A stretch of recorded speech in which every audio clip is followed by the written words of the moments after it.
வணக்கம் ஃப்ரெண்ட்ஸ். இன்றைக்கு நான் நெத்தலி கருவாட்டில் எப்படி குழம்பு வைக்கிறேன்னு காட்டுறேன்.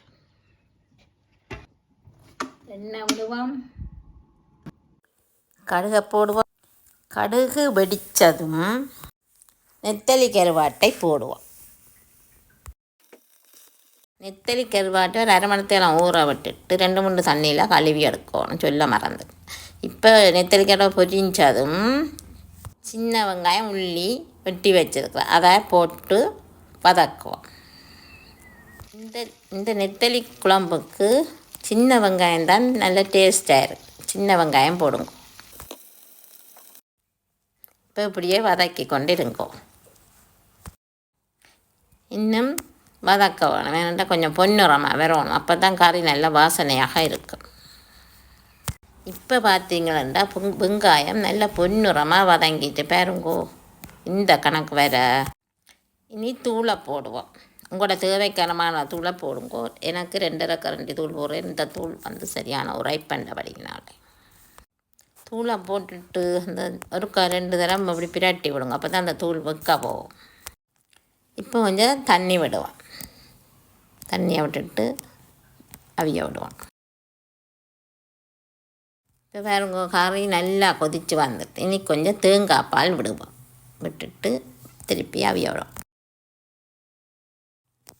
இந்த நெத்தலி மீன் கருவாட்டு குழம்பு சோத்தோட, ரொட்டியோட, எண்ணத்தோட விருப்பம் பண்ணாலும் சாப்பிடலாம். இடியப்பம் புட்டோட இன்னும் நல்லா இருக்கும். இடியப்பம் அல்லது புட்டு அவிச்சு இதை போட்டு சாப்பிட்ட பாருங்கோ எப்படி இருக்குமென்று. இதுக்கு முதலிலேயே உப்பு போடக்கூடாது. இது நெத்தலி மீன் கருவாடு தானே, அதுலேயும் உப்பு இருக்குன்னு தானே, அப்போ பார்த்துட்டு பிறகு கொஞ்சமாக போடுங்க. இப்போ கொஞ்சம் பழப்புளி விடுவோம்.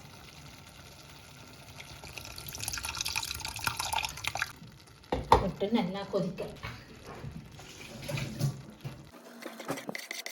இப்போ கொஞ்சம் அடுப்பை குறைச்சிட்டு கொதிக்க விடுவோம். வேணுண்டா பழப்புளி அதில் சுவர வேணும், அதனாலே ஒருக்கா மூடி விடுவோம். இப்போ குழம்பை திறந்து பார்ப்போமோ. இப்போ பாருங்கோ, நெத்தலி மீன் குழம்பு, நெத்தலி கருவாட்டு குழம்பு எப்படி எண்ணெய் பிறந்து வருதாண்டு, எப்படி எண்ணெய் பிறந்து வருதாண்டு பாருங்க. இந்த இதில் அடுப்பை நிப்பாட்டினா அது அந்த எண்ணெய் பிறந்து நல்ல வடிவாகும். நாங்கள் உப்பு பார்ப்போம், உப்பு இப்படி தானமா.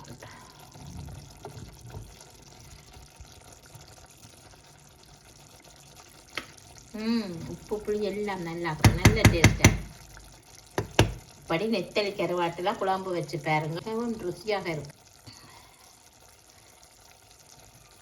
இதை வந்து சோறோடு, நாங்கள் இன்றைக்கு உப்பு மாக்கு தான் இந்த கறி செய்கிறாங்க. சோறோடு, தோசை, என்னத்துக்கும் தொட்டு சாப்பிட நல்லா இருக்கும். இதே போல் நீங்களும் செய்து பாருங்கள். நன்றி, வணக்கம்.